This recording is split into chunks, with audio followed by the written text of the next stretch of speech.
जब 1947 में हमारा देश आजाद हुआ था तब $1 1 के बराबर था। तो अचानक से ऐसा क्या हो गया कि आज $1 लगभग ₹73 के बराबर है। रुपया इतना गिर क्यों गया? तो चलिए आज इस वीडियो में मैं आपको बताता हूं। इसके लगभग 3 कारण हैं। पहला कारण, जब देश हमारा आजाद हुआ था तो बंटवारे के बाद देश को चलाने के लिए विदेशी कर्ज लिया गया था। यह पहली वजह थी। दूसरी वजह यह थी कि चीन और पाकिस्तान के साथ जब युद्ध हुआ तो हमें अपना सैन्य बजट बढ़ाना पड़ गया था और जिसकी वजह से हमें कर्ज लेना पड़ गया था। यह दूसरी वजह थी। और तीसरी वजह यह थी कि इंडिया एक्सपोर्ट से ज्यादा इंपोर्ट करता था, मतलब निर्यात से ज्यादा आयात करता था। तो इन तीनों वजह से हमारा विदेशी कर्ज बढ़ता चला गया और रुपए की कीमत घटती चली गई। गाइस, आपको ये नॉलेज कैसी लगी चैट सेक्शन में जरूर लिखिएगा। आज के टाइम पे सारा खेल आइडिया का है। अगर आपके पास कोई नया आइडिया है और अगर आप उसे इंप्लीमेंट करते हैं और सक्सेसफुल हो जाते हैं तो आप नाम और पैसा दोनों कमा सकते हैं। तो आज इस वीडियो में मैं आप लोगों को ऐसी एक अमेजिंग रेस्टोरेंट का आइडिया बताने वाला हूं जो मैंने आज तक इंडिया में तो नहीं देखा।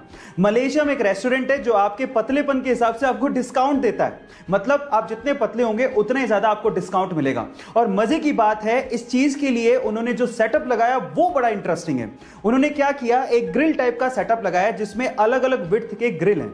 सबसे मोटा ग्रिल, उससे पतला ग्रिल और पतला ग्रिल। अगर आप सबसे मोटे ग्रिल से निकल जाएंगे आसानी से तो आपको 10% डिस्काउंट मिलेगा। उससे पतले ग्रिल से निकलेंगे तो 20% डिस्काउंट मिलेगा। ऐसे ही चलते चलते अगर आप बहुत पतले ग्रिल से निकल गए तो आपको 100% डिस्काउंट भी मिल सकता है ना? Amazing idea. 1 फरवरी 2021 को, यानी कि अभी कुछ ही दिन पहले, हमारे पड़ोसी देश म्यांमार में एक अजीब सी घटना हुई। एक्चुअली हुआ कुछ यूं कि वहां की सेना ने म्यांमार में रातों रात तख्ता पलट कर दिया और वहां के शहरों पे कब्जा कर लिया और राष्ट्रपति समेत बड़े नेताओं को हिरासत में ले लिया गया। लेकिन जब ये तख्ता पलट वहां पे हो रहा था तो वहां पे कुछ ऐसा घटा जिसे सुनने के बाद आप लोग पक्का हंस देंगे। एक्चुअली हुआ कुछ यूं कि म्यांमार की सेना जब म्यांमार के संसद पे कब्जा करने के लिए जा रही थी तो संसद के सामने एक महिला जो कि एक एरोबिक इंस्ट्रक्टर थी, डांस कर रही थी। अब सेना अंदर कब्जा कर रही है लेकिन फिर भी उस महिला ने अपना एरोबिक डांस बंद ही नहीं किया। ओह माय गॉड, तल्लीनता हो काम में तो कुछ ऐसी हो, दुनिया इधर की उधर हो जाए लेकिन उस बंदी ने अपना काम बंद नहीं किया। गाइस, इस इंसिडेंट पे आपका क्या कहना है चैट सेक्शन में जरूर लिखिएगा। आजकल के स्मार्टफोन में यूज होने वाले फिंगरप्रिंट सेंसर्स टेक्नोलॉजी वाइज इतने ज्यादा एडवांस होते हैं कि वो जिंदा आदमी और मरे हुए आदमी के फिंगरप्रिंट्स के बीच में डिफरेंस कर डालते हैं। मतलब ये हुआ कि मान लीजिए आपने किसी मरे हुए आदमी के फोन को उसी के फिंगरप्रिंट से खोलने की कोशिश करी तो फिंगरप्रिंट सेंसर उसे सेंस करके अनलॉक होने ही नहीं देगा। यह ऐसा इसलिए होता है क्योंकि मरने के बाद हमारे फिंगरप्रिंट सिकुड़ने लगते हैं जिसे फिंगरप्रिंट सेंसर आइडेंटिफाई कर लेता है और फोन को कभी अनलॉक नहीं होने देता। इतनी एडवांस टेक्नोलॉजी आप लोग अभी यूज कर रहे हैं। क्या आपको इसके पहले तक ये बात पता थी? और नहीं पता थी तो चैट सेक्शन में लिखना मत भूलिएगा।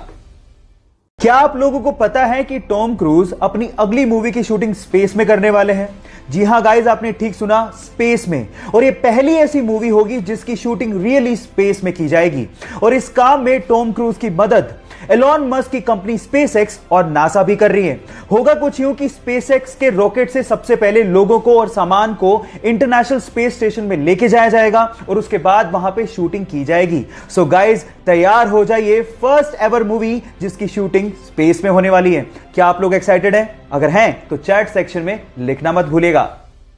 गाइस, आप लोगों ने किसी भी नदी के ऊपर से गुजरते ब्रिज को तो देखा होगा। वो ब्रिज इसलिए बनाए जाते हैं ताकि नदी के एक तरफ से दूसरी तरफ तक ट्रैफिक को ले जाया जा सके। लेकिन फ्रांस ने दुनिया का पहला ऐसा ब्रिज बना के तैयार किया है जहां से ट्रैफिक को नहीं बल्कि एक नहर को नदी के ऊपर से पास करवाया जाता है। कितना अमेजिंग लगता होगा ना कि नीचे से नदी बह रही है और ऊपर के पुल से कोई स्पीड बोट निकल रही है। आप लोगों को इस अमेजिंग पुल के बारे में सुन के कैसा लगा चैट सेक्शन में लिखना मत भूलिएगा।